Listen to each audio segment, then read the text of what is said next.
उसको आगे active transport पढ़ने से पहले जो है ना एक छोटा सा डिफरेंस बच्चे के दिमाग में हमेशा रहता है कि सर ऑस्मोसिस डिफ्यूजन में बहुत कन्फ्यूजन रहता है छोटे बच्चों में, थोड़ा सा इसको क्लियर करिए, ठीक है। ऑस्मोसिस और डिफ्यूजन उसको पहले क्लियर करते हैं, उसके बाद हम लोग फिर आगे बढ़ते हैं, ठीक है। चलो तो देखो, तो हम एक तरफ कर देते हैं डिफ्यूजन और दूसरी ओर करते हैं ऑस्मोसिस, ठीक है। एक छोटा सा बेसिक डिफरेंस जो है आपको पता होना चाहिए ताकि आपके अंदर में जो है कोई कन्फ्यूज़न पढ़ते वक्त बुक को ना हो, ठीक है।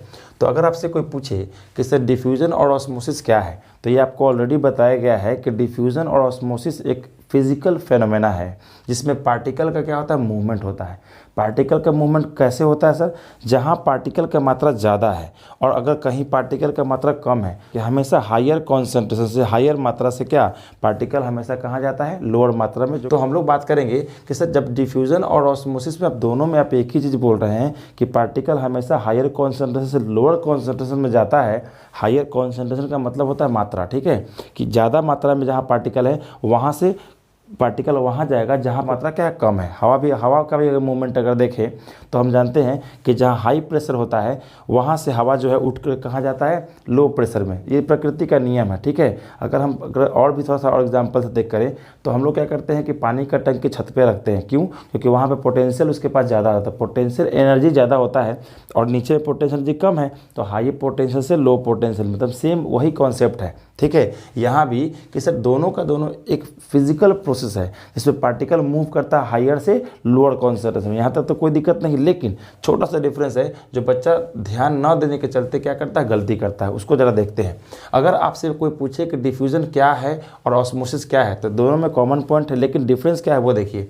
सर डिफ्यूज़न में जो पार्टिकल मूव करता है वो पार्टिकल सॉलिड भी हो सकता है, लिक्विड भी हो सकता है और गैस भी हो सकता है। मतलब कि पार्टिकल का नेचर तीनों होता है। किसमें बोलो, डिफ्यूज़न में। तो जो पार्टिकल डिफ्यूज़न शो करता है उसको कहते हैं डिफ्यूजिंग पार्टिकल। तो यहाँ पे पहला पॉइंट आ गया सर, पहला पॉइंट आ गया कि इसका डिफ्यूजिंग पार्टिकल जो है, इसका डिफ्यूजिंग, ध्यान से देखिए कोई दिक्कत नहीं है, डिफ्यूजिंग पार्टिकल जो है वो क्या हो सकते हैं, सॉलिड भी होता है, लिक्विड भी होता है, as well as what, and gas भी होता है, ठीक है। पहला डिफरेंस हो गया, ठीक है। लेकिन अगर हम बात ऑस्मोसिस में, तो इसमें जो है डिफ्यूजिंग पार्टिकल मात्र लिक्विड फेज में होता है। मतलब क्या कि इसमें जो डिफ्यूजिंग पार्टिकल है बाबू, इसमें जो डिफ्यूजिंग पार्टिकल है, पार्टिकल्स होते हैं वो होते हैं, particles are only in liquid phase कर देते हैं, ठीक है, ओनली इन लिक्विड फेज। मतलब क्या कि ये सिर्फ और सिर्फ लिक्विड शो करेगा।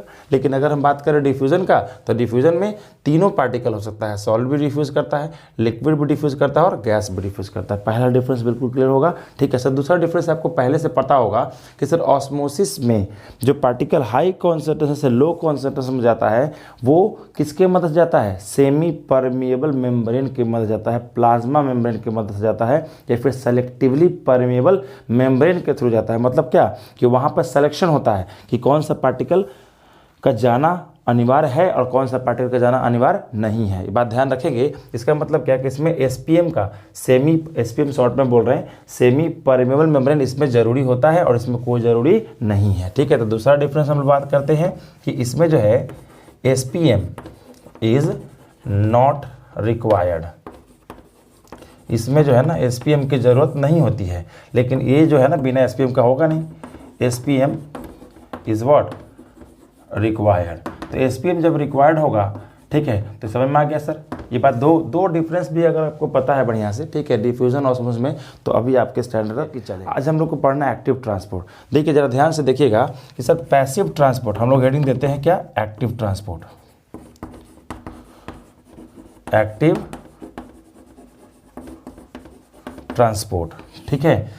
एक्टिव ट्रांसपोर्ट क्या होता है, तो एक्टिव ट्रांसपोर्ट क्या होता है बाबू कि इसमें जो भी केमिकल्स का ट्रांसपोर्ट होगा ये बिना एनर्जी के, यूटिलाइजेशन के नहीं होगा। मतलब क्या सर कि यहाँ पे एनर्जी का रिक्वायरमेंट है और आपको बहुत पहले से बताया गया है कि सर सेल में जो एनर्जी जिस फॉर्म में यूज होता है वो एनर्जी क्या है, एटीपी है। ठीक है, तो इसका मतलब क्या कि सर ये वो ट्रांसपोर्ट है जिसमें पार्टिकल के ट्रांसपोर्ट करने के लिए क्या चाहिए, एनर्जी का चाहिए, एनर्जी का यूज़ होना अनिवार्य है, मतलब एनर्जी इसमें रिक्वायर्ड होगा, extra energy is required. Very good. अब क्या करते हैं कि एक्टिव ट्रांसपोर्ट को हम डिफाइन करते हैं। सर ये ट्रांसपोर्ट भी क्या पहले की तरह हायर कॉन्सेंट्रेशन से लोअर कॉन्सेंट्रेशन है? नहीं बाबू, अगर ये हायर कॉन्सेंट्रेशन से लोअर कॉन्सेंट्रेशन होता है, ये प्रकृति का नियम है, उसमें कोई भी एनर्जी का जरूरत नहीं है। लेकिन अगर हम बात करें एक्टिव ट्रांसपोर्ट का, इसका मतलब क्या कि ये जो है ना अगेंस्ट कंसंट्रेशन ग्रेडियंट जाएगा। अब यहाँ दिक्कत आ गया, नया टर्म आ गया, कंसंट्रेशन ग्रेडियंट क्या होता है? कंसंट्रेशन का मतलब होता है मात्रा और ग्रेडियंट का मतलब होता है डिफरेंस। अगर डिफरेंस नेचर के अनुकूल है, नेचर के बिल्कुल क्या साथ में अगर चल रहा है, मतलब हाई से लो है, तब तो वहाँ पे आपको टुवर्ड्स कंसंट्रेशन ग्रेडियंट है। लेकिन उल्टा अगर जाना चाहेंगे तो वो क्या है, अगेंस्ट कंसंट्रेशन ग्रेडियंट। तो आपको यहाँ से बात क्लियर हो रहा होगा, ठीक है, कि सर एक्टिव यहाँ पे पैसिव ट्रांसपोर्ट का ही पार्ट है। पैसिव ट्रांसपोर्ट में एनर्जी खर्च नहीं हो रहा है सर। इसका मतलब क्या कि यहाँ पर एनर्जी का खर्च नहीं हो रहा है, मतलब कि यहाँ पे हाई से लो जा रहा है। लेकिन अगर हम बात करें एक्टिव ट्रांसपोर्ट का, मतलब कि लो से हाई जाएगा। इसीलिए कहते हैं क्या कि अगेंस्ट कंसंट्रेशन ग्रेडियंट जो है अगर ट्रांसपोर्ट होगा तो वहाँ बिना एनर्जी के रिक्वायरमेंट का नहीं होगा। ठीक है, ध्यान समझिएगा। ठीक है, तो इसमें क्या बोलेंगे कि the transport of particles from lower concentration to higher concentration is called active transport. पहला पॉइंट। ठीक है, दूसरा पॉइंट हम क्या बात करेंगे? दूसरा पॉइंट बोलेंगे सर कि एक्टिव ट्रांसपोर्ट में सर इसमें देखिए डिफ्यूज़न में कोई सिलेक्शन नहीं होता है, ऑस्मोसिस में सिलेक्शन ऑफ पार्टिकल होता है, यहाँ भी सिलेक्शन ऑफ पार्टिकल होता है। मतलब क्या कि यहाँ भी कौन सा पार्टिकल जाएगा या फिर कौन सा पार्टिकल नहीं जाएगा, ये भी ज़रूरी है सेल के अंदर में। ठीक है, तो इसका मतलब क्या कि ये भी क्या है, एक सेलेक्टिव प्रोसेस है। क्या है बोलो बाबू? ये एक सेलेक्टिव प्रोसेस है। ये क्या है बोलो? सेलेक्टिव प्रोसेस है। और यहाँ से हमको पता चला कि सर लोअर कॉन्सेंट्रेशन से कहाँ जा रहा है, ये हायर कॉन्सेंट्रेशन में जा रहा है। इसी को कहते हैं अगेंस्ट कॉन्सेंट्रेशन ग्रेडियंट। क्या कहते हैं बोलो? इसी बात को हम यहाँ लिख सकते हैं अगेंस्ट कॉन्सेंट्रेशन ग्रेडियंट। ठीक है, तो एक ये दूसरा डिफरेंस हो गया सर कि सेलेक्टिव प्रोसेस। अब हम क्या बात करते हैं, इसमें एक और बात खास रखना है कि सर इसके पार्टिकल के मूवमेंट के लिए कुछ प्रोटीन्स की ज़रूरत होती है, कुछ कैरियर, उसको कहते हैं कैरियर प्रोटीन। क्या कहते हैं बोले? या फिर ट्रांसपोर्ट प्रोटीन। वो प्रोटीन क्या करता है कि जो पार्टिकल हायर कॉन्सेंट्रेशन से नहीं, लोअर कॉन्सेंट्रेशन से हायर कॉन्सेंट्रेशन की ओर जा रहा है, उसको उसका पाथवे को क्या करता है, डिफाइन कर देता है, पाथवे को आसान बनाता है। मतलब क्या तीसरा पॉइंट हम क्या देख रहे हैं सर? तीसरा पॉइंट बताना चाह रहे हैं कि इसमें जो है कैरियर प्रोटीन, इसको प्यार से आप कह सकते हैं transport protein. Transport protein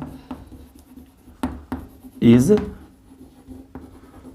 required. इसमें क्या होगा बोलो बाबू? ट्रांसपोर्ट प्रोटीन जो है ना इसमें चाहिए होता है। कोई तकलीफ नहीं है। ये हो गया सर एक्टिव ट्रांसपोर्ट का मतलब आपको यहाँ पे समझ में आया। ठीक है, एक एग्जांपल देख लीजिए सर। एक एग्जांपल है सोडियम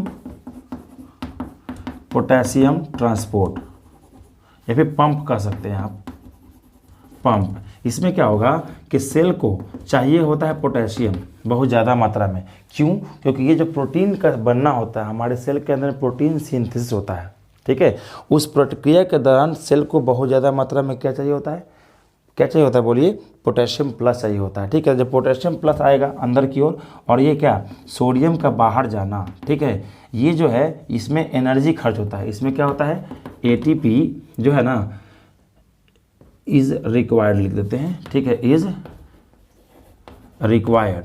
तो हमको क्या समझ में आया सर कि इस तरीके से एक पंप, हम बोले बहुत सारे सैकड़ों पंप होते हैं हमारे, सैकड़ों ट्रांसपोर्ट होता है पार्टिकल्स का, जिसमें क्या होगा, जिसमें एनर्जी का खर्च होता है। ठीक है, तो ये हम उम्मीद करते हैं कि आपको जो है एक्टिव ट्रांसपोर्ट समझ में आ गया होगा। ठीक है, अब हम लोग चलेंगे सेल के स्ट्रक्चर को अलग अलग 1 बाय 1 पार्ट बाय पार्ट जो है ना हम लोग लेके चलेंगे। सेल वॉल क्या होता है, न्यूक्लियस क्या होता है, साइटोप्लाज्म क्या होता है, साइटोप्लाज्म के अंदर में सेल ऑर्गेनल्स क्या होते हैं, और उसके बाद फिर हम लोग समापन की ओर चलेंगे चैप्टर।